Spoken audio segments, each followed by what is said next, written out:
A lot of my clients ask, what's the difference between relationship anxiety and actually being with an incompatible partner? And this is just our intuition telling us to leave.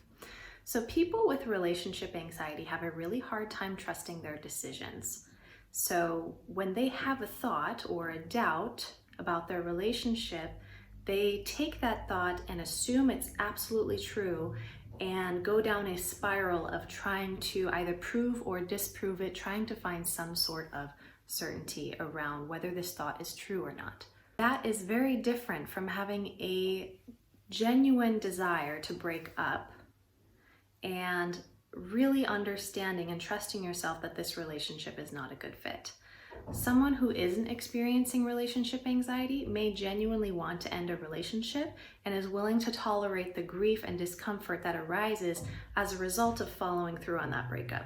Someone who has relationship anxiety feels this debilitating tug of war inside and is trying to find relief by finding the right answer, as opposed to accepting that no matter what decision you make, whether you decide to stay or break up, there's going to be some degree of discomfort. In other words, people who don't have relationship anxiety have relative ease around trusting their decision making around relationships and are willing to tolerate the grief and the discomfort and the sadness and the anger as the consequence to following through. With relationship anxiety, you are constantly questioning, doubting your partner, doubting yourself, doubting the relationship.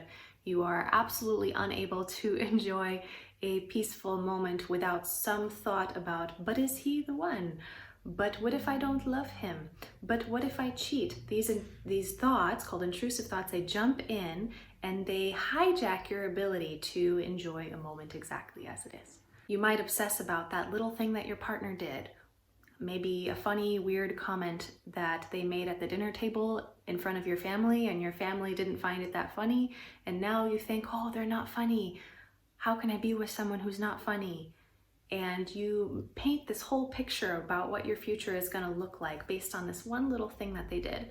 Someone that doesn't experience relationship anxiety might be able to let that slide and deal with a momentary embarrassment that comes around their partner doing something silly. People with relationship anxiety tend to have moments of not feeling attracted, which is a very normal thing that you're going to experience in a long-term relationship, especially once the initial high wears off, if you had that. If you had a honeymoon phase. People with relationship anxiety, when they are not feeling that attraction, they tend to really panic and feel like horrible people for continuing to stay in a relationship where they're not feeling totally head over heels with their partner. They think of themselves as bad partners if they're not feeling attracted.